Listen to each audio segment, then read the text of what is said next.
Hey everyone, welcome back to the channel. Today I'm going to show you how to create a super flexible stacked bar chart in Power BI, where you can dynamically change the y-axis dimension, so you can instantly switch between viewing your sales by category, region, or product, all at the click of a button. By the end of this tutorial, you'll have a powerful, interactive visual that lets your audience explore data from different angles without building multiple separate charts. So let's dive right in and make your Power BI dashboard even smarter. To start with, let's look at the data you'll be working with. Imagine you've got a table that tracks your sales and profit for various products. You've got fields for product, category, region, sales, and profit. For example, you might see something like laptops and phones under electronics or t-shirts and jeans under clothing, each connected to specific regions and sales numbers.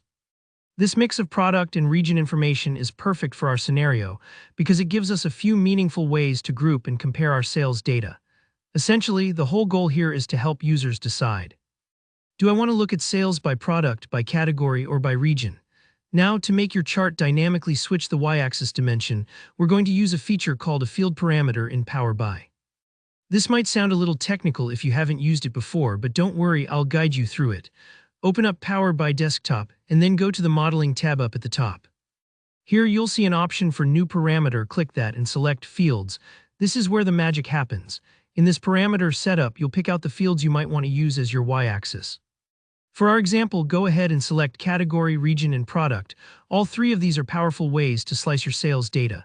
Once you've ticked those fields, give your parameter a clear name. Let's call it Axis Selector so it's easy to identify later. Once you hit Create, Power BI automatically generates a new table for you. Imagine it as a little control panel. Each row in this Axis Selector table represents a different way to look at your data. By category, by region, or by product. Behind the scenes, Power BI links this table back to your main data to handle the dynamic filtering. Next up, it's time to actually build the chart. Head to your report page and insert a stacked bar chart. For the y-axis, instead of dragging in a fixed field like category or product, you're going to use the new Axis Selector parameter you just built. This is what allows the y-axis to change based on your selector. For the x-axis, drag in your sales field. And finally, for the legend, which controls the color stacking on the bars, use the profit field. Now your chart will stack the bar segments by profit, making it easy to see not just total sales, but also how much profit each group contributes. At this point, you might be wondering, how do I actually switch between the different y-axis options? That's where a slicer comes in. Go ahead and add a slicer visual to your report. Use the Axis Selector for the field so it shows category, region, and product as options. Now, when a user clicks on one of these in the slicer, the y-axis of your bar chart will instantly update to reflect that choice.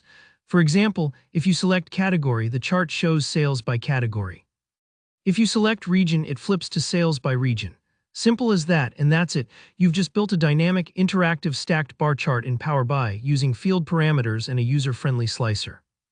Remember, it might take a bit of practice to get comfortable with field parameters, especially the first couple times, but once you see how much flexibility they add, you'll be using them everywhere. If you found this tutorial helpful, please give it a thumbs up, and if you have any questions or want to see this applied to your own data, just drop a comment below. Don't forget to subscribe for more Power BI tips and tricks. Thanks for watching, and I'll see you in the next video.